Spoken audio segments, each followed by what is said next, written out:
Bonjour à tous et bienvenue au troisième épisode de Papa. Comme je vous l'ai déjà dit, ça se dit Papa et non Papa. Faut voir les deux précédents épisodes pour savoir comment le prononcer.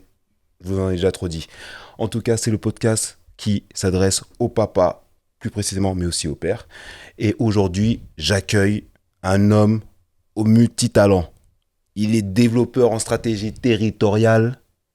Il dirige une association. Il est aussi joueur de basket. J'accueille Yass.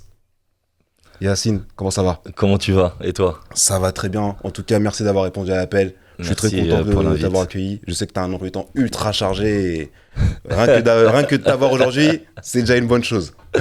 Merci à toi. Donc, tu connais le concept de l'émission. On va parler des papas, et plus précisément de toi, vu que tu es papa, de ton parcours en même temps, et de la vie que tu mènes en tant que papa et en même temps que gérant de l'association. Ok, ça marche. Bon, je sais déjà que tu as 3 enfants parce qu'on se connaît depuis quand même un petit peu de temps. Yes. Et dis-moi comment ça se passe avec eux. Et déjà, ils ont quel âge? Alors, j'ai 3 enfants, j'ai 2 garçons et une fille, 12, 10 et 8 ans. Ok. Donc, le plus grand, Wissem, 12 ans, Issam, 10 ans et Tania, 8 ans. Ah, c'est des grands enfants, Ouais. c'est des collégiens. Ouais. Hormis Tania, mais... C'est ça, un collégien et le deuxième qui va bientôt aller au collège et la petite dernière. Ouais. Oh, ça se passe bien à la maison? Ça se passe bien. On fait quoi? On commence à mentir Tu sais qu'on va nous regarder, hein, donc on va pas commencer à mentir parce que on sait déjà, on se sait. Non, ça se passe bien. Après, moi, j'ai grandi dans une famille, on n'était pas super nombreux, on était trois garçons, mais c'était bruyant. Ouais. Et en fait, je reviens un peu la même chose et c'est du plaisir en vrai. C'est du plaisir. Ouais, c'est du sport, mais du plaisir. Mais d'ailleurs, toi, t'es le plus grand ou le plus petit? Non, moi, je suis le plus petit, moi. J'étais petit. le chouchou de la famille. Ouais. Toujours. J'étais le protégé, moi. Vu que t'es le dernier, Ouais. comment ça s'est passé quand t'as annoncé que t'allais être papa?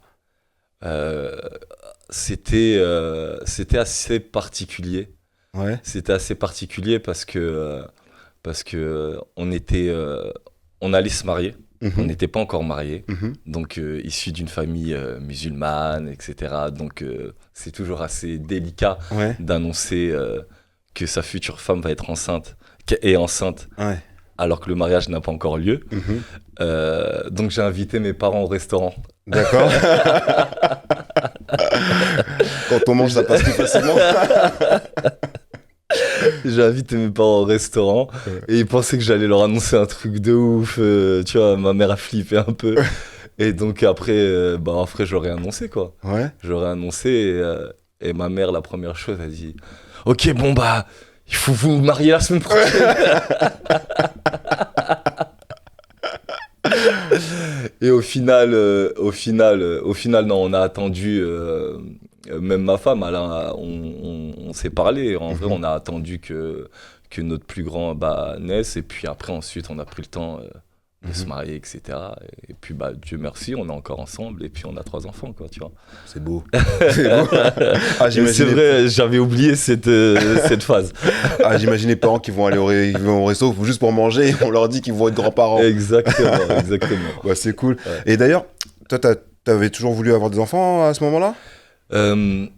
Alors, j'ai toujours voulu avoir des enfants. Je sais pas si j'ai toujours voulu avoir des enfants, tu vois. Après moi, c'est moi, mais voilà, j'ai évolué dans la vie où j'ai eu tout un parcours où à un moment donné dans mon parcours, je vivais au jour le jour, donc j'avais pas la vision de se dire je vais avoir des enfants un jour. Après, j'ai rencontré celle qui est devenue ma femme. C'est devenu un sujet. Ouais. C'est devenu un sujet. De son côté à elle en tout cas, elle voyait un peu les couples qu'on côtoyait qui commençaient à avoir des enfants, elle aussi elle avait des envies, etc. Et puis en vrai, quand c'est arrivé, on n'est jamais préparé en vrai. Donc, mais j'étais heureux, en tout cas j'étais heureux d'avoir ce premier enfant et après la suite. Mais j'avais pas...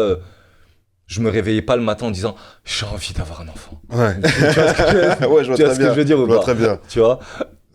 Très sincèrement, mais voilà, très heureux. Donc ça veut dire que toi, t'étais pas forcément dans l'idée, mais madame, elle avait déjà préparé son business plan, comme quoi, moi, à un moment donné, je vais être maman. Quoi qu'il arrive. Et vous en vouliez 3?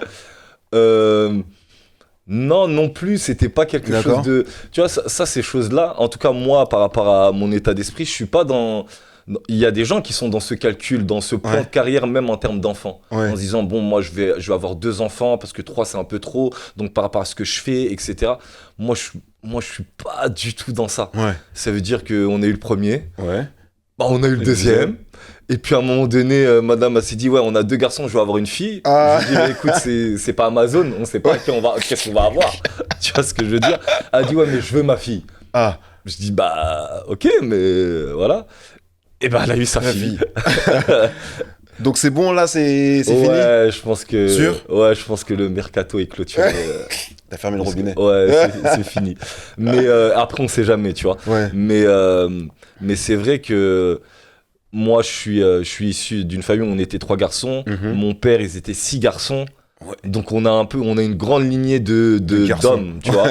Et donc moi, je lui disais, ça se trouve, on aura 3 garçons. Elle dit, bah si le troisième c'est un garçon, eh ben on va en faire tant qu'on aura une fille. Ah ouais, non, elle était dans une déterre. Ah, parce Dieu merci, le troisième Bien c'était une arrivé. fille. Parce que moi, ça me rappelle un camarade de classe. Un jour, je lui demande, mais vous êtes combien dans la famille? Il me dit, on est 5. Et je suis le dernier. Et j'ai dit, mais qui est au-dessus? Il dit, j'ai 4 sœurs. Et j'ai dit, ah oui, Ouais. 4 sœurs? Il me dit, ouais, j'ai 4 grandes sœurs.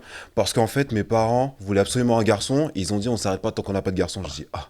La même chose du côté de... En tout cas, j'ai de la famille aussi où le papa voulait absolument son garçon. Ouais, Il y a eu 4 filles. ouais. Et après, il a eu 2 garçons. Ah, donc même quand il a eu le premier garçon, il s'est dit, bon, Ouais. on l'envoie, ça se trouve, on peut encore en avoir. Heureusement qu'il Après, bon, c'était une autre époque, tu Ouais. vois. Tu vois, je me dis aujourd'hui, dans l'époque on est, bah, c'est avoir 3 enfants, Mhm. ça équivaut un peu à avoir 6 enfants il y a 20-30 ans. Exactement, ouais. Parce que bah, la société elle évolue et Ouais. surtout que en termes de coût, parce Ouais. que maintenant on dit qu'un enfant c'est un coût, Totalement. c'est plus la même chose. C'est généralement quand on dit qu'on a 3 enfants, théoriquement on peut les assumer, tu vois, parce on est dans une génération où on fait plus d'enfants comme à l'époque Ouais. où on calculait pas entre Ouais. guillemets. Là aujourd'hui on calcule, on en fait 1, 2, 3, bon aussi 3. Donc ouais non effectivement c'est plus des mathématiques aujourd'hui plutôt qu'à l'époque. Mais j'ai du mal avec cette notion de mathématiques par rapport à... Tu vois, il y a ce truc de se dire, bon, on a 3 enfants, on est bien, ok, mais c'est plus... tu vois, la notion de se dire, bon, dans 2 ans, ça serait bien qu'on ait un enfant. Tu vois, c'est un truc un peu, moi, qui me gêne, tu vois. Ouais. Tu vois, tu vois, c'est quelque chose de naturel, c'est quelque chose, normalement, qu'on n'a pas trop à calculer, tu vois. Ouais. Moi, mes enfants, ils ont 2 ans d'écart, Ok. mais on l'a pas fait, c'était pas un calcul, tu vois ce Ouais. que je veux dire, tu vois. Donc entre le premier et le deuxième et le troisième, c'est à chaque fois 2 ans? Ouais, c'est à peu près 2 ans. Ok. Les 2 derniers, ils ont un peu moins d'écart, mais Ouais. ouais, c'est à peu près ça, ouais. D'accord. Et donc, comment ça s'est passé quand ta femme Ouais. t'a annoncé que « Oh, je suis enceinte ». Alors, Comment toi, tu l'as Alors, il y a vécu? Vu que toi, c'était bon... alors, il y a une petite anecdote autour de ça, parce que quelques mois avant, Mhm. ou je crois 1 an avant, elle m'avait appelé en me disant je suis enceinte. Tu vois, les trucs de raclis, frère, de tester, je te teste, voir si tu vas rester ou pas. Elle dit ouais, je suis enceinte. Je dis ah ouais? Comme Je ça, dis, elle dit ça lourd. comme ça. Ouais. Je dis ah lourd tout, non. Elle me dit non, c'est pas vrai. Je dis mais t'es ouf toi. Elle dit non, c'était pour voir si t'allais fuir ou pas. Bref, là, laisse-toi. Je te balance. Et au final, quand elle m'a annoncé qu'elle était réellement enceinte, Attends. Ouais. Donc, il y a un premier test en mode « Je suis enceinte ». Mais c'est faux, Mais juste c'est pour le faux. test. Et après, la deuxième fois, je suis enceinte pour de vrai. ouais, exactement. Et là, la deuxième fois, alors ça se passe Et comment je lui alors? dis ouais, vas-y, arrête. Arrête avec tes tests là. Attends, avec tes tests, mais elle a fait le vrai test. Exactement. Non, j'étais super content, comme si c'était le bon moment pour moi aussi. Tu vois ce que je veux D'accord. dire? Comme si tu vois, j'avais conscientisé le fait que ouais, je suis peut-être à l'âge d'être père, etc. Donc D'accord. ouais, j'étais super content.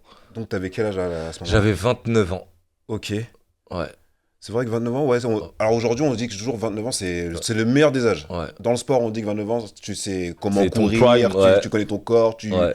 tu sais maîtriser les choses. Et maintenant aussi, 29 ans, tu sais que, en gros, voilà, t'as pas 30 ans non plus, Ouais, mais tu les approches, t'as plus de maturité. Donc, théoriquement, tu es prêt. ouais. Donc j'avais 28 quand on me l'a annoncé, mais 29 Neuf. quand mon grand est né, ouais. Ah, Ouais. c'est beau ça. Ouais. Et donc, maintenant le grand, il arrive, Ouais, on te le donne. ouais. Ça se passe comment?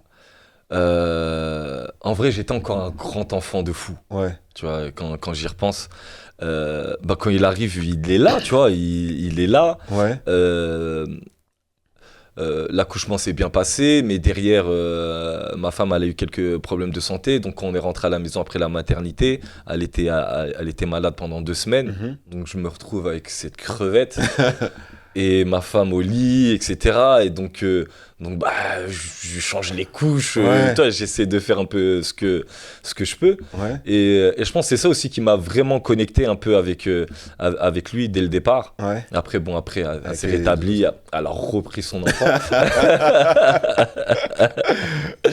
Et, bah, c'était. Je pense que je pense que j'ai pas. Comment dire? J'étais peut-être pas conscient tout Mhm. de suite, tu vois. Ouais, C'est peut-être au bout de quelques mois. ouais, Parce qu'en fait, quand l'enfant est né, il est très proche de sa maman, ouais, il mange, il dort, il fait ses besoins, il mange, il dort, il fait ses besoins. Je peux te ouais. dire ça pendant 45 minutes, mais c'est ça en fait, Ouais. sa vie sur les premiers mois, tu vois. Mhm. Et, euh, et moi, à l'époque aussi, en tant qu'homme, je me recherchais encore, voilà, tu vois, je me recherchais encore. Mhm. J'avais pas encore établi mon plan carrière, en tout cas de tout ce que je fais aujourd'hui. Mhm. Donc j'étais vraiment au départ. Ouais, Et donc j'étais entre moi, ma problématique d'homme, et le fait d'être papa, ouais, tu vois. Et donc j'ai mis un peu de temps, vraiment. ouais, Après, en tout cas, il y a l'étape du l'accouchement. J'ai le petit pendant 2 3 semaines parce qu'il n'y a pas le choix. ouais. Et après, ce truc de se dire, bah, il est avec sa maman, Mhm. et moi, il faut que je puisse bah, ramener à Graille à la maison, Ouais, quoi. c'est Tu vois ce vrai. que je veux dire, tu vois? Exactement, parce Ouais. que on oublie souvent que l'enfant arrive, c'est vraiment un deuxième boulot qui commence. Ouais. C'est déjà, t'as ton boulot de base, en plus, toi, t'es un peu déjà à gauche, à droite, Ouais. donc c'est limite un autre boulot qui arrive, mais tu l'as pris comme une charge ou pas? Non, non, non, pas du tout. Je l'ai pris comme une. Attends, alors excuse-moi de te couper avant que tu répondes, parce Ouais. que quand je dis charge, Ouais. c'est pas péjoratif du tout. Ouais. C'est genre une autre galère en plus, non. Faut pas qu'on dise après, Ah, lui, il c'était dit que les là la enfants, galère.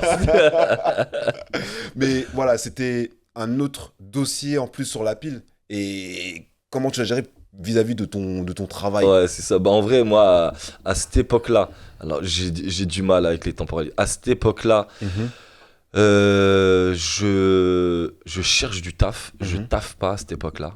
Ouais, je taffe pas à cette époque-là. Et je cherche du taf. Je me cherche et je cherche du taf. Ouais. Tu vois. J'avais fait pas mal de choses avant, mais en fait là, je me retrouve sur Paris, définitivement à Paris. Mhm. J'étais entre Chartres et Paris à l'époque, et quand ma femme tombe enceinte, ça y est, je m'installe réellement à Paris. Et donc je cherche du taf, et donc je suis dans ce truc-là de se dire, ok, il y a quelqu'un qui arrive là, Mhm. ça y est, il faut que tu te poses, Ouais. et il faut que tu construises quelque chose. Donc j'étais dans ce truc-là. Ouais. Et donc, il y a Wissem qui arrive. Et donc, je suis entre le mec qui doit chercher du taf, qui doit se poser, qui doit plus être à gauche, à droite, en mode hustler un peu, de se Ouais. débrouiller, à ça y est, maintenant, tu vas être papa, mon gars. Ouais. Tu vois. Et donc c'était, ouais, c'était un défi. Ah, C'était un un défi. défi. Ouais, c'était un défi, ouais. D'accord. Ouais. Et tu sais, tout à l'heure, tu disais que, bon, vu que la maman a été malade pendant un moment, tu t'en es occupé tout seul. Mm. Tu m'as dit que t'es le dernier, donc t'as deux grands frères, c'est ça? Ouais, j'ai deux Et grands eux, ils frères. avaient déjà des enfants? Le grand, il a eu ouais, 1 an avant. Un an avant. 1 an avant le plus grand, et D'accord. celui du milieu, non. Ok. Ouais. T'avais déjà un peu testé avec le plus grand? En mode. En mode, vu que t'es tonton, Ouais. est-ce que en tant que tonton, ton neveu, est-ce que tu t'es un peu entraîné, entre guillemets? Non, parce qu'en fait, ils habitent à Perpignan. Ah oui, Donc, ils sont à 900 effectivement. bornes. Donc, il y a ce contact, Ouais. tu vois, via les réseaux. On est parti le voir dès qu'il est né, etc. Ouais. Mais il y avait pas. C'était pas mon voisin, tu vois ce Ah que je veux dire, d'accord, tu vois. ok. Donc non. Oh, finalement, Non, ouais. non, non, non. Rien du C'était un peu un grand enfant qui allait avoir un enfant, en vrai, tu vois. Parce que D'accord. j'étais encore un grand enfant. Enfant. Je suis encore un grand enfant, en vrai. On est tous encore des Ouais, enfants, on n'est ouais. pas vieux. Même si on est des quadras, on n'est pas vieux. Exactement. Et là, j'ai une question qui me taraude. Maintenant, les futurs grands-parents, Ouais, vu qu'il y a l'histoire du restaurant, ouais, où tu leur dis que ouais, après il y a le mariage, ouais. et donc l'enfant naît après le mariage, je présume. Non, au final, on a pris la décision de... Parce qu'on a un truc, bon, on va pas partir sur ce sujet, mais tu vois, il y a un truc un peu chez nous de se dire, oui, il faut qu'on se marie vite avant que le ventre gonfle parce que les voisins, les trucs. Ouais. Nous, on a pris la décision, non, de pas être dans ce genre d'hypocrisie, ces choses-là. Okay. Donc, et puis, je voulais aussi même protéger ma femme. Donc, on a attendu qu'elle accouche, qu'on fasse les choses bien. Et mon fils, le grand, avait 1 an et demi et était là au mariage, en petit costard, tout ça. Il donnait les alliances. Et les grands-parents, alors comment ils ont ressenti la chose maintenant, puisqu'ils ont leur 2e petit-fils qui arrive. Ouais. Et vu que c'est le dernier, le chouchou, qui a un enfant, comment ils le ressentent? Bah, ils le ressentent... tu vois, la maternité, c'était quelque chose, la maternité aussi. Ma femme, elle est franco-russe, ma femme. Ouais. Donc, c'est une autre culture. Nous, on est marocains. Et donc, à la maternité... Nous, on aime bien venir en gang, tu vois. Et quand tu dis en gang, c'est pas 5 personnes, ni même 6 ou 7. Hein. Tu vois, les gens de l'Est, c'est des gens... tu vois, ils sont discrets, ils sont... Tu vois ce que mais ils sont là, tu sens, il y a l'aura qui est là. Ils sont là, tu vois. Mais nous, au-delà de l'aura, nous, il y a le bruit qui... Les youyou. Hein? Donc, non, beaucoup de joie. Ils étaient là, ils étaient présents, beaucoup de joie. Le bébé, il vient de naître. Ah, il ressemble à la famille. Il vient de naître. Laisse-le respirer un peu. Donc non, beaucoup de joie. Ah, mais tu me dis, ils étaient venus à combien Approximativement. Non, en vrai, de vrai, j'abuse. Ça a été, en vrai. Je sais pas, il y a peut-être une dizaine de personnes. Il a déjà vu, mais une petite dizaine. Non, ça va. Je te jure que ça va chez nous. Non, ça va. Et donc, maintenant... Tes parents sont grands-parents, bon, une 2e fois. Mais celui du milieu, là, il commence pas à sentir la pression qui lui non, lui, c'est pas son problème, lui. Ah, ok, très bien. Lui, il voyage, c'est un globetrotter, il est pas dans nos bêtises, comme il dit. Voilà pourquoi je veux pas d'enfant. Lui, il préfère être le tonton, tu vois. Maintenant, il y en a beaucoup des comme ça. Il y en a beaucoup, en mode, oh, j'ai déjà des neveux, j'ai des nièces, c'est bon. Exactement. J'ai pas besoin d'avoir mes propres enfants. Ils sont là. Donc maintenant, tes parents deviennent grands-parents une seconde fois. Et ton père t'a donné des conseils à ce moment-là? Ton papa, il t'a donné des conseils, il t'a parlé? Est-ce qu'il y a eu un discours, il y a eu une espèce de transmission à ce moment-là? C'est beaucoup plus un discours par rapport à moi en tant qu'homme. Le fait d'assumer les choses, d'être présent, de travailler. Tu vois, c'est vraiment des valeurs d'anciens. Tu vois, nous, on est issus d'une génération où nos parents sont venus du bled, tu vois. Et eux et les papas avaient pas du tout le même rapport que nous en tant que papa. Exactement. Tu vois, encore une petite anecdote qui était pas choquant à l'époque, mais aujourd'hui, nous, si on fait ça, nos femmes, ils vont nous emmener en prison. C'est mon père, il déposait ma mère devant la maternité, elle descendait à la maternité et repartait au taf. Tu vois, il sortait pas de la voiture. Ma mère n'était pas choquée, lui était pas choqué. Bref, c'était comme ça, tu vois ce que je veux dire, tu vois. Ça veut pas dire que c'était un mauvais père, ou etc. C'est qu'il avait une valeur du travail intense pour assumer sa famille. D'accord. Et donc, il m'a beaucoup parlé de ça.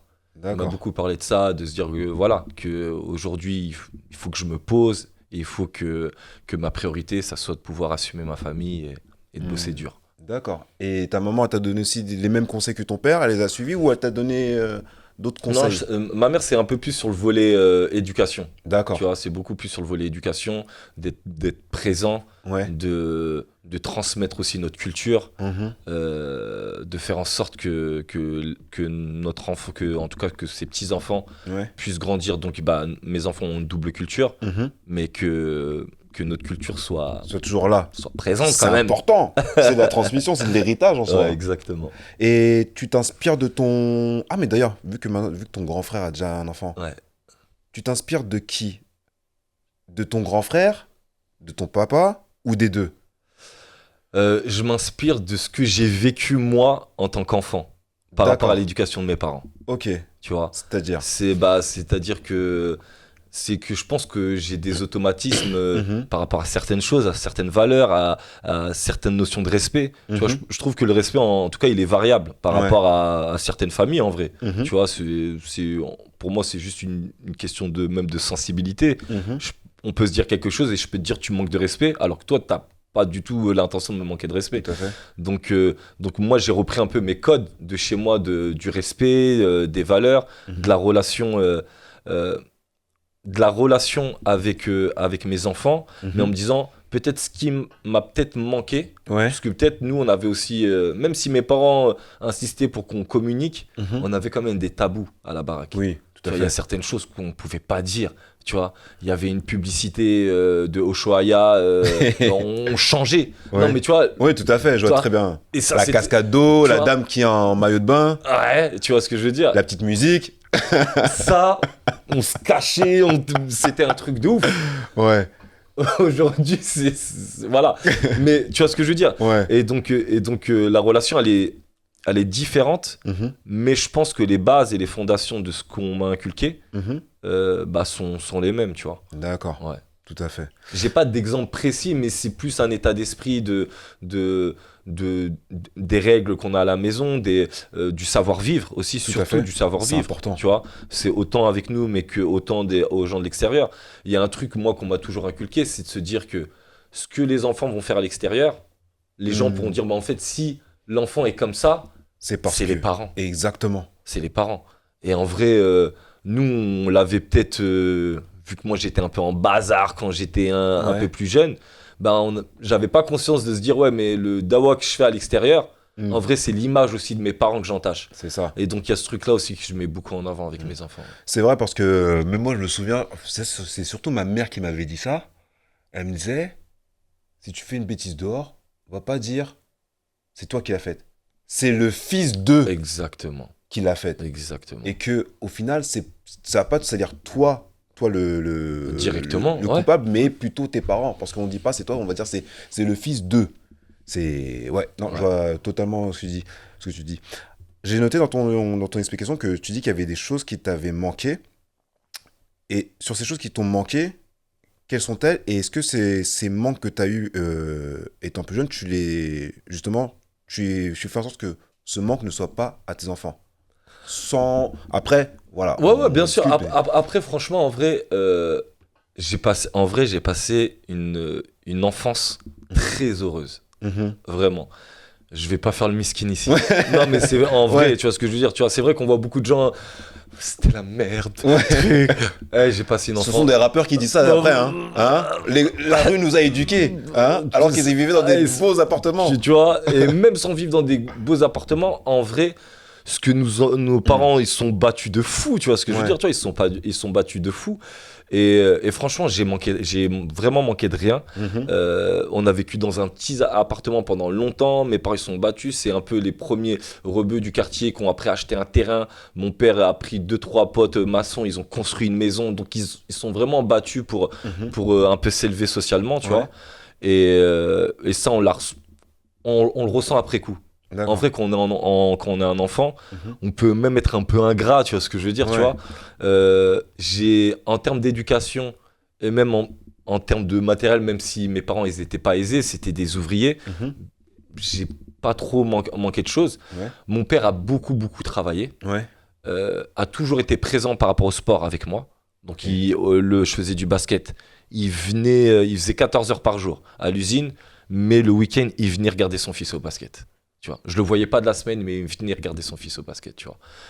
Et donc ça, moi, ça m'a marqué quand j'étais Ouais. jeune, tu vois. Mais j'ai pas. C'est peut-être après coup, quand tu grandis et quand t'as un enfant, tu dis Ouais. ok, tu dis le daron, il a essayé d'avoir quelques discussions, mais nous, vu qu'on vivait dans un truc un peu, quand le père il nous disait, oui, vous savez, les filles, tout ça, nous, on était, non, papa, laisse tomber. Tu vois, nous aussi, on était un peu, Oui. tu vois. Donc, il y avait une espèce de pudeur mutuelle, Ouais. tu vois, qui faisait qu'on n'avait pas non plus des conversations de ouf, Ouais. tu vois. Le daron, quand il nous parlait de valeur du travail. Ouais. Et notre mère, elle nous éduquait, tu vois.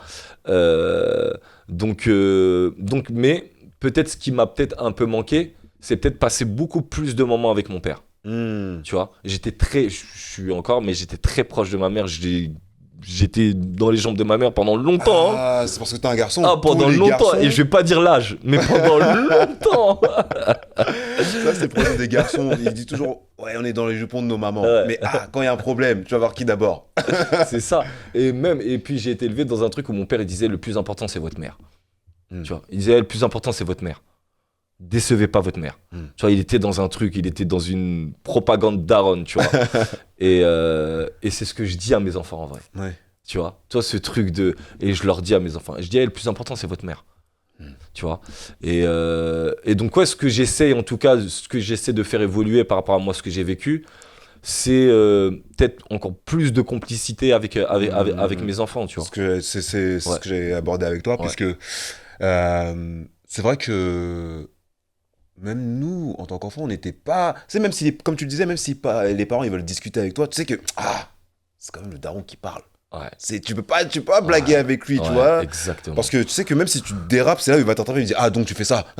Et là, tu vas devoir te justifier de choses que tu voulais pas. Ouais. Et mais c'est vrai que nos pères nous disaient qu'il fallait souvent privilégier la maman, mais parce que aussi nos pères aussi avaient une sorte d'indépendance, dans ce où ils disent moi, le plus important, c'est d'abord la famille, après c'est moi. Moi, je suis pas important. Ouais. Et je pense que ce sont des valeurs qui se retrouvent beaucoup chez les papas d'aujourd'hui aussi. C'est d'abord, s'il y a à manger sur la table, mangez. Ouais. Moi, personnellement, si je ne mange pas, le plus important, c'est que vous ayez mangé. Et ça, je trouve que cette transmission-là, elle est super importante par rapport à cela. Et justement, vu que tu as mis l'accent sur la maman, la maman, elle est consciente de cette transmission que tu fais ? Ma mère ? Non, la maman des enfants. Ah, ok. Ou elle prend ça juste comme, il fait juste son rôle de papa, il dit juste que oui, il faut respecter la maman, mais est-ce qu'elle a pleinement conscience de cette transmission que toi, tu m'expliques là et ce qu'elle ressent ? Ouais, je pense qu'elle en a conscience. Je pense qu'elle en a conscience. Elle en a conscience aussi parce que je pense qu'elle a le rôle de capitaine aussi, tu vois, à la baraque, tu vois. On a beaucoup discuté un peu aussi de... Tu vois, vu qu'on vient de deux cultures différentes, tu vois, il y a eu beaucoup aussi d'ajustements, tu vois. De se dire, voilà, moi, il y a des choses que j'ai pas vécues, moi, que elle a vécues. Nous, chez nous, on se faisait des câlins tout bout de champ en se disant « je t'aime ». Peut-être elle, c'était un peu plus rare. Donc, tu vois, on s'est réajusté aussi même par rapport à pas mal de choses, tu vois. Et ce qui donne aussi à travers l'éducation. Tu vois, je trouve qu'il y a beaucoup de gens qui se séparent parce que leur rapport à l'éducation est totalement différent. Et donc, c'est compliqué après par rapport aux enfants. C'est vrai. Tu vois. Et donc, nous, en vrai, on a beaucoup échangé au départ par rapport à ça. Et en fait, on a des postes différents. Tu vois ce que je veux dire, tu vois. C'est...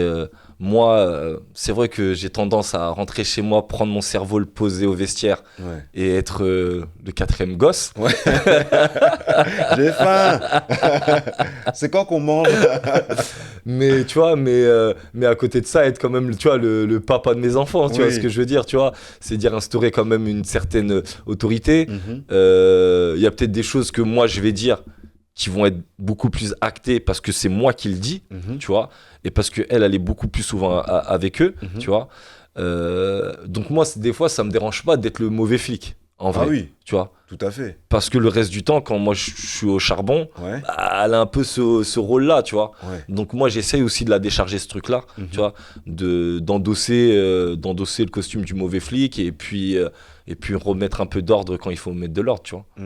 Non, c'est important de parler d'éducation justement avec sa femme tout d'abord, avant de faire des enfants, parce que des fois, on n'en parle pas. Et après, quand tu as des enfants, surtout quand tu as une double culture, c'est compliqué après. Et des fois, comme tu l'as dit, c'est ça qui crée des divorces et des séparations, parce qu'il y en a un qui va te dire sa manière d'éduquer les enfants, j'aime pas comment il leur parle, alors que pour toi c'est naturel parce que tu as été éduqué comme ça, et toi tu vas peut-être trouver que ton partenaire est trop laxiste, et tu dis qu'au final, mais c'est moi qui fais toute l'éducation, et au final, pas de concordance, et ça y est, tout le monde se sépare. Les enfants sont la cause de beaucoup de séparations, hein. Ah bah oui. Tu vois ce que je veux dire, tu vois, c'est un cadeau, c'est un trésor, mais ça peut aussi devenir entre guillemets un poison malgré eux, en fait.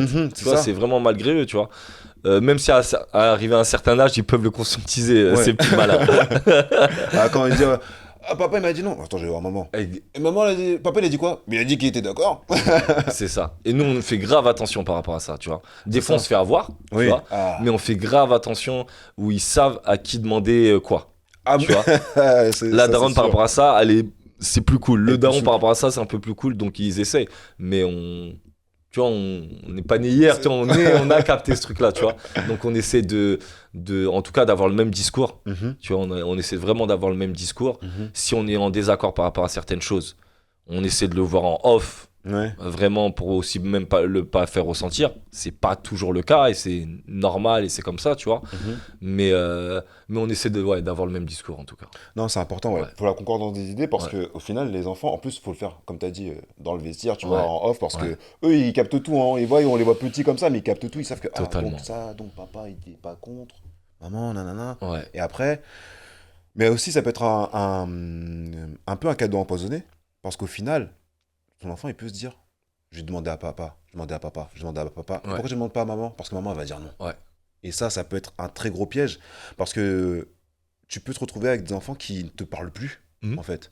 Toi, tu penses que, bon, tout va bien, ils sont là, ils sont heureux, mais en fait, tous leurs traumas, toutes leurs demandes, tous leurs, même des petits soucis, ils vont se dire, oh, on va aller voir soit papa ou soit maman, parce qu'on sait que l'autre, il va nous démarrer, il va nous gronder, on va être triste, et rupture de communication, et après, tu te retrouves avec 2 parents, mais un seul qui est actif, en fait. Ouais, totalement. Et l'autre qui comprend pas pourquoi il n'est pas actif, mais après, au final, quand tu vas crever l'abcès, ça sera même trop tard. Les enfants sont déjà trop vieux. Et... Bon. Après, il faut comprendre. Après, il faut l'accepter. Moi, j'ai commencé à l'accepter. Par exemple, il y a des enfants qui vont plus se confier à un parent qu'à un autre parent. Tout à fait. Mais ça veut pas dire que ton enfant t'aime pas. Tu vois ce que je veux dire? Mais des fois, ça pique. C'est ça. Ouais. Tu vois ce que je veux dire? Ça pique, tu vois. Mais il faut l'accepter, tu vois. Moi, mon plus grand, je sais qu'il se confie beaucoup à sa mère. Ouais. Et qu'il a honte un peu de me dire certaines choses. Mais tu vois, quand j'y pense, des fois, je me dis, mais à quel moment ce truc de honte de le dire à son père est arrivé par rapport à notre relation? Parce que je suis cool en vrai, tu vois ce que je veux dire, tu vois. Donc je me suis remis en question, je dis, mais pourquoi il le dit à toi, mais il me le dit pas à moi? Et tu lui as posé la question à ton fils? Non, non, parce que j'ai pas envie que j'ai pas envie qu'il le ressente comme un reproche. D'accord, ok. Tu vois ce que je veux dire? Moi, je veux que ça reste naturel pour lui, s'il sent plus de dire certaines choses, etc. Tu vois ce que je veux dire? Mais j'en ai parlé à ma femme, tu vois. En disant, mais pourquoi plus à toi qu'à moi? Elle me dit, bah déjà parce que je passe plus de temps avec lui, aussi, tu vois. Mais il y a des choses, et après, j'ai compris qu'en fait, il y a des choses qu'il me dit à moi, qui va pas automatiquement le dire à sa mère. Donc, lui, je pense naturellement, il a fait aussi la différence par rapport à certaines choses. Tu vois, bah, il va plus m'en parler à moi. Et donc voilà, ça se fait naturellement. Mais ça m'a aussi, moi, me poser des questions, de dire, ok, mais en fait, aussi arrivé à un certain âge, ou même des plus petits, il faut que je commence à les prendre avec moi, qui voient aussi ce que je fais, ces choses-là. Tu vois ce que je veux dire? Donc ça m'a aussi remobilisé sur certaines choses. Tu vois. Non, c'est important. Et d'ailleurs, ta femme, elle te voit comment, justement, en tant que papa? Si, par exemple, on devait interroger ta femme, Yas, c'est quel genre de papa? Elle dirait quoi? Comment elle te verrait? Je sais tu ris pas. déjà parce que j'ai peur de ce qu'elle sera amenée à dire. Non, je sais pas. Je sais pas. Vraiment? Je pense que, alors, est-ce qu'elle parlerait? Je sais pas si elle parlerait du temps, parce que alors, je travaille beaucoup. Je travaille beaucoup, donc je passe pas non plus énormément de temps par rapport à elle qui est tout le temps avec eux. Mais j'essaie que chaque moment que j'ai avec eux soit qualitatif. D'accord. Tu vois ce que je veux dire? Tout à fait. Ça veut dire que moi j'ai un enfant qui dessine. Bah, je veux passer des moments avec lui où il va dessiner. Il aime quelque chose, bah on va se faire un ciné, où il veut suivre une série, bah on va suivre la série ensemble. D'accord. Il y a un truc là depuis quelques semaines, Aïssam le deuxième, Cobra Kai, je sais plus, truc de karaté là. Karate Kid là. C'est qu'avec moi qu'il veut le regarder. Il veut partager ce truc là avec moi, bien. Et moi je veux le partager avec lui. Donc on se le regarde, c'est nos petits trucs du dimanche midi, tu vois. Entre gars, tu vois. Et il veut que personne d'autre soit là. Ah oui. Que lui et moi. Même pas son grand frère ni sa petite je sœur. pense parce qu'il a besoin de ce truc exclusif, tu vois. C'est un moment privilégié. Exactement. Tania, la même chose. Tu vois, j'ai des moments, j'ai des jeux que elle et moi, tu vois. Et le grand aussi, tu vois. Donc on a des moments privilégiés qui sont courts, qui sont ponctuels dans la semaine, mais qui sont là, tu vois, qui sont grave précieux. Autant pour eux que pour moi. D'accord, mais c'est quand même des moments qualitatifs. Même si c'est court, c'est quand même des moments qualitatifs parce que c'est vraiment en mode, c'est moi et mon papa. Ouais. Ça, c'est exactement. important. Et ça, maman, elle le voit, ça? Ouais, elle le voit, elle est grave contente. Ah, mais Ouais, ça, ouais, c'est non, bien, elle est ça. grave contente de ça. Au contraire, elle encourage ce truc-là, tu vois. D'accord, bon, bah, Ouais, c'est cool. ouais. Et justement, moi, je voulais savoir, euh, ton père est encore parmi nous, je Oui, présume. oui, oui. Et ton père parle avec tes petits-enfants et il te dit, ouais, papa, quand il était petit, il était comme ça. Non, mais c'est un... Non, mais j'aurais bien aimé qu'il soit comme ça avec moi. Non, ils sont... Bah, c'est pas le même taf. Ouais, Là, pour eux, maintenant, c'est que le bonheur, tu vois. ouais.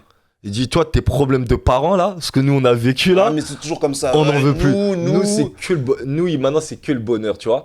Et il y a quelque chose que tu m'as dit tout à l'heure que j'aimerais bien relever. Toi, ce sacrifice que nos parents ont eu, Mhm. et ben, moi, et ça, j'en ai parlé avec mes parents au tout début quand j'ai commencé à avoir mes enfants. Quand ils me Ouais. disaient, oui, truc, faut sacrifier. Et moi, j'ai beaucoup pensé. Et à un moment donné, j'en parlais avec ma mère. Je dis, moi, je dis, cette notion de sacrifice que vous avez eue, Ouais, j'ai pas envie de l'avoir. ouais. Et je m'explique. Vas-y. Nos parents ont travaillé pendant 30-40 ans Ouais, pour nous, exclusivement pour nous, ouais. ont pas vécu leur vie en tant que personne. Ouais, c'est Ils vrai. l'ont fait qu'à travers nous en disant il faut qu'on puisse les nourrir. Ils étaient dans un état d'urgence aussi, tu vois. Mm. Moi, j'ai besoin d'être épanoui dans ce que je fais Ouais, pour pouvoir aussi, en tout cas, transmettre quelque chose d'épanoui à mes enfants. Mm. J'ai pas envie de rentrer chez moi aigri parce que je fais un taf que j'aime pas. ouais. Tu vois, leur transmettre des choses négatives, tu C'est vois. ça que j'allais dire, des ondes Donc négatives. j'essaie aussi d'avoir une place d'homme et dans ma profession et dans tout ce que je fais, Ouais. et une place de papa. Mm. Tu vois ce que je veux dire? Ouais, tout à fait. Donc cette notion de... C'est quelque chose que ma mère, elle comprenait pas trop au début. Je dis, je veux pas me sacrifier pour eux, parce que dans le mot sacrifice, Mm. c'est que je me condamne pour eux. Ouais. Je veux m'épanouir dans ce que je fais pour Ouais. pouvoir leur transmettre quelque chose de positif. Je Tu vois vois ce que je veux dire ou pas? Ouais. Tu vois? Et voilà, je voulais juste un peu... Non, Ouais. t'as tout à fait raison. T'as tout à fait raison. Non, mais c'est important parce que, tu sais, après, de toute façon, les enfants, même s'ils disent rien, ils voient. Mm. Tu vois, si tu reviens fâché, ils vont voir le fait que, ah, papa, tous les soirs, il rentre, il est fâché, on veut pas lui parler. Ouais. Et comme ce qu'on disait il y a à peu près quelques minutes, ça va renvoyer au fait que, ah, papa, il est fâché, on va aller voir maman. Parce Ouais. que maman, elle est tranquille. Et après aussi, avoir un travail qui nous plaît, c'est important. Et tu sais, aussi, mais même au-delà de ça, c'est ce genre de masque que tu dois avoir à la maison avec tes enfants pour éviter qu'ils ressentent ce que tu ressens, parce Ouais. que tout se transmet, hein, aussi bien Ouais, la totalement. culture que les émotions. Ouais. C'est sûr, pour moi, c'est super important. Mm. Et des fois, ce masque, il est un peu dur à tenir parce que je parle, en dehors du travail, tu as les aléas de la vie quotidienne, tu as le travail, ça se trouve, même tu vas rentrer chez toi, il y a quelqu'un qui a embouti ta voiture, tu es énervé, mais il faut que tu rentres à la maison en mode... Voilà. Ouais. Et ça, tu arrives à le gérer, ça, justement, ce masque, ou des fois, le masque, il se fissure, ou... Non, pas du tout. Pas du tout. Si, dans des choses où c'est un peu très compliqué, où, Ouais. où j'ai certaines pressions par rapport au taf, par rapport à des trucs, tout ça, ouais, j'essaie de le mettre à côté, tu vois. D'accord. Plus avec mes enfants qu'avec ma femme, tu vois. D'accord. Mais sinon, non, je suis grave, Ouais.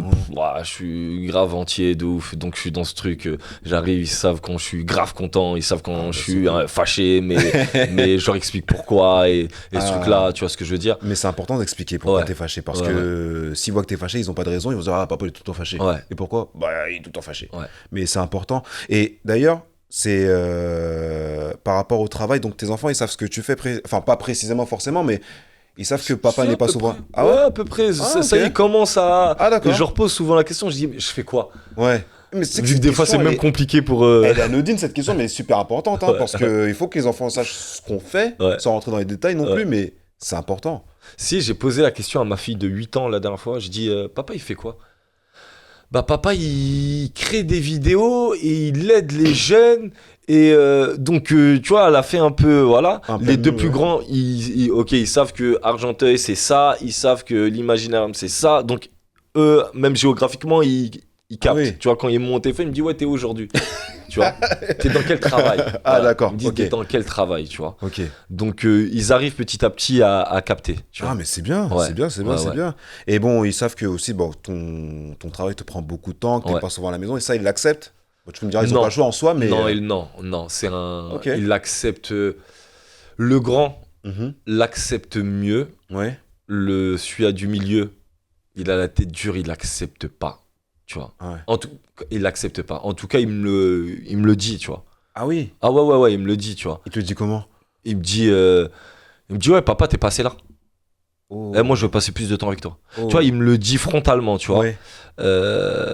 Et c'est lui qui m'aide aussi à me dire bon, essaie de mettre peut-être d'autres personnes à cette place-là, tout ça. Je pense que c'est le deuxième qui m'a aussi amené, le deuxième et ma femme qui aussi m'a amené aussi à me dire il faut que je puisse déléguer. Tu vois, au tout départ de toutes mes activités, j'étais un peu seul au front, tu vois, et j'étais totalement dans un truc, pour le coup, dans un sacrifice, mais par rapport au travail, tu vois.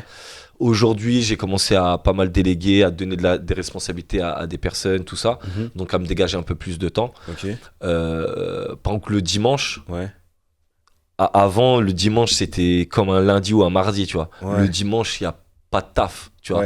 Sauf quand Dedo il me dit viens pas. Mais ils savent que c'est là, ils savent que tonton a missionné papa. Mais tu vois ce que je veux dire, tu vois. Déjà le truc de se dire le dimanche, c'est eux. Déjà par rapport au charbon que je faisais, déjà c'est une victoire, tu vois. Mais franchement, j'essaie de prendre du temps et j'ai vraiment eu conscience de ça quand c'est mes enfants qui ont grandi. Même s'ils sont encore jeunes et qui me l'ont dit, tu vois. Mais en tout cas, Aïssam, il me le dit frontalement, il gêne pas, tu vois. Mais au moins, c'est une bonne chose. C'est grave une bonne chose. Totalement transparent, totalement honnête, et vaut mieux ça plutôt que de oui, ou qu'il aille dire à maman que mais papa. Et, le grand, il est peut-être un peu plus comme ça, tu vois. Où je vais dire quelque chose, il va regarder ça down. Je dis, pourquoi tu regardes ta mère? Je suis là, non? Quand il m'énerve. Il cherche son avocat. Maître, maman, est-ce que je peux répondre? J'ai dit quelque chose, boum. Je suis là.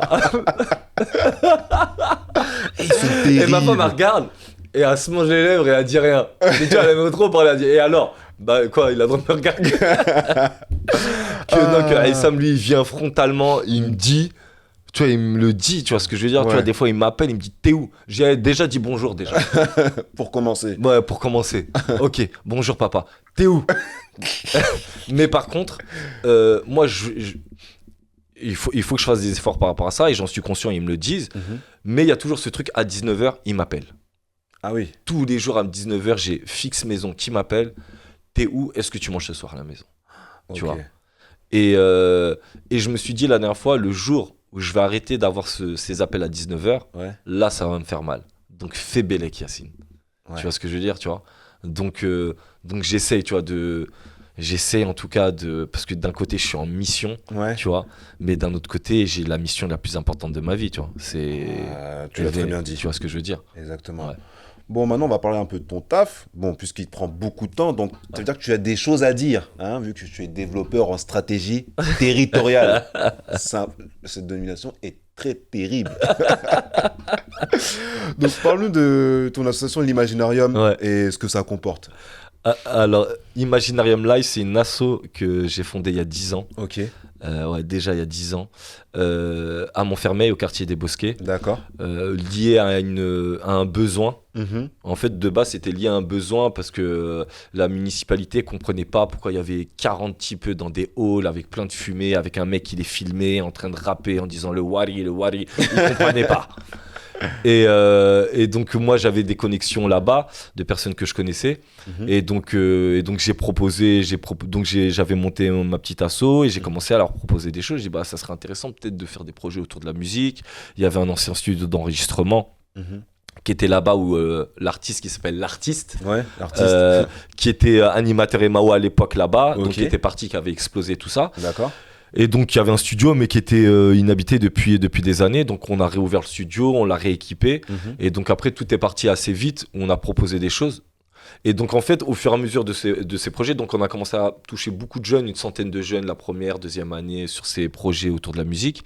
Et en fait l'idée c'était pas juste faire de la musique, c'était de se dire ok vous allez venir faire de la musique, mais les métiers qui englobent la musique, c'est quoi? Il y a de l'ingénierie sonore, il y a de la composition musicale, il y a du management, il y a des photographes, des vidéastes. Et donc, c'était aussi les élever aussi, pas juste en tant qu'artiste, parce que c'est assez aléatoire, en tout cas, le succès d'un artiste, c'est de leur dire, il y a des métiers aussi qui sont concrets Mhm. autour des métiers de l'audiovisuel. Et de la musique. Et donc, le projet s'est développé. Il y a d'autres villes qui m'ont appelé. On a développé ça Ouais. sur d'autres villes au fur et Ok. à mesure. Et donc, arrivé à un moment, au bout de 4 5 ans, il y avait une dizaine de villes. J'avais une trentaine d'intervenants Mhm. qui se déplaçaient un peu partout. Donc, c'est devenu un peu plus de la gestion et même de solutions. Et même ça, je l'ai conscientisé un peu tard, tu vois. Ouais. C'est jusqu'à un moment donné, on m'a dit, ouais, est-ce que tu peux venir analyser ce quartier-là et nous dire un peu quelles solutions liées à la culture on peut faire. D'accord. Et c'est ce qui est arrivé il y a quelques années quand il y a un bailleur social qui est venu me voir en disant voilà, il y a ce quartier, il est enclavé, mais on a un local de 80 mètres carrés, est-ce que vous avez des choses à mettre en place? Et donc là, on a créé vraiment une stratégie où j'ai analysé un territoire Mhm. et j'ai proposé des solutions liées à la culture et c'est sur des projets intergénérationnels. Et donc, on a développé des actions comme ça. Et puis, arrivé à un moment, j'ai eu l'opportunité aussi de collaborer avec une équipe événementielle. Mhm. Et on a créé une académie qui s'appelle Imaginarium Life Academy, ILA, Ouais. où on incube des jeunes sur sur les métiers de l'audiovisuel. Il y a D'accord. plus d'une quarantaine de métiers dans l'audiovisuel. Ouais. Et l'idée, c'est qu'on les accompagne, mais via une méthodologie basée sur de la pratique. Mhm. En tout cas, c'est 70% de pratique, 30% de théorie, Mhm. où on veut qu'ils touchent du matériel audiovisuel, qu'ils comprennent, qu'ils matérialisent un peu ce qu'ils font. Et on travaille sur leur esprit critique, on travaille sur des projets autour de documentaires, de reportages, de courts-métrages, de clips, de shooting photo. Mhm. Donc ça, c'est la partie associative, ça. D'accord. Et j'ai mon autre casquette, donc sur la partie plus professionnelle, tu vois, où Ouais. je suis producteur et réalisateur audiovisuel, Ok. où je réalise des longs documentaires, où je fais des projets aussi, on fait du développement aussi d'images par rapport à des sociétés, des personnes, des artistes. Et donc voilà, je suis un peu... Multi-casquette. Ouais, je suis Comme un ta peu... casquette. Je suis un peu... ouais. C'est quand même un rôle de papa ce que tu fais, puisque tu encadres des jeunes et que tu leur montres justement comment justement faire. Enfin, ne plus traîner dans les halls, mais bon, j'aime pas cette expression. Ouais. Ça veut tout dire, ça veut Ouais, de seulement ouf. rien dire de traîner dans un hall. De ouf. Mais en tout cas, il y a vraiment une mission comme de père en fait envers des enfants en leur disant il y a quand même une part d'éducation dans ce que tu fais.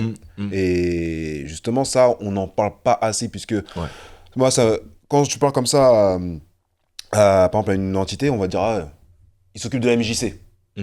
Et c'est justement ce côté, ouais, il s'occupe de la MJC qu'il faudrait peut-être tuer à un moment donné et Ouais. mettre la lumière justement sur ces personnes qui font à ce que on n'ait plus ces histoires de ils traînent dans les halls, les jeunes en bas du quartier, Ouais. les jeunes en bas du bloc. Donc, non, c'est. Totalement. Après, ça a évolué, tu vois, depuis... En tout cas, sur certaines villes, ça a évolué. Le discours a un petit peu évolué sur les 10 dernières années que j'ai vécues, tu vois. Ouais, Mais il y a ce truc-là aussi de se dire, tu vois, même sur les MJC, tu vois, les animateurs. ouais. Un animateur, en vrai, quand je parle, parce que je suis en lien aussi avec des directeurs de structure, etc., Mhm. mais ils font un travail de fou malade. C'est-à-dire c'est au-delà d'être un animateur qui propose des activités. Ouais. Ils sont là sur des problématiques liées à la famille, liées à la parentalité. Ils ont un rôle d'éducateur spécialisé alors que c'est des animateurs. Ouais. Mais parce qu'ils sont obligés de le faire. Mhm. Et parce que c'est pour la plupart du temps des grands frères du quartier qui ont passé leur BPGEPS, etc. Tu vois ce que je veux dire? Donc nous, la base de notre travail, c'est déjà créer un lien humain. Mhm. Je peux pas avancer sur un projet avec des jeunes si on n'a pas créé un lien avec eux. Pour moi, c'est la base, un peu les fondations des projets qu'on crée. Et je me dis, pour faire le pont avec mon rôle de papa, Ouais. je me dis tout le temps, Yacine, fais en sorte de ne pas être le cordonnier mal chaussé. Ouais. Tu donnes beaucoup, mais fais bélec de ce qui se passe chez toi aussi, tu vois ce que je veux dire, tu vois. Important. C'est grave important. Sinon, Tu tu vas recevoir des appels à 19h. vois. Voilà, mais en tout cas, on arrive à la fin de l'émission. Yes. Yas, qu'est-ce que je peux te souhaiter pour le futur? D'être le meilleur papa possible. Ah, et, c'est le ce qu'on te reste, demande. Au calme. On ira le Parfait. chercher. En tout cas, Yas, merci de m'avoir fait part de ta présence ici. Bah, Malgré merci ton pour emploi du temps l'invitation. super chargé. C'est Merci. tout à fait Et normal. merci à toi aussi parce que il faut que je le dise aussi. Mhm. Tu m'as appelé il y a quelques temps, tu n'avais pas encore fait créer ton podcast, tu étais en train de cogiter dessus, etc. Mhm. Et c'est super louable aujourd'hui aussi d'avoir des personnes qui passent de l'idée à des choses concrètes. Mhm. Donc félicitations à toi. Merci à toi, Yas. En tout cas, cet épisode est terminé. Merci à l'équipe Upendo pour le montage et les vidéos. Et on se retrouve pour un prochain épisode de Popa. Salut à tous.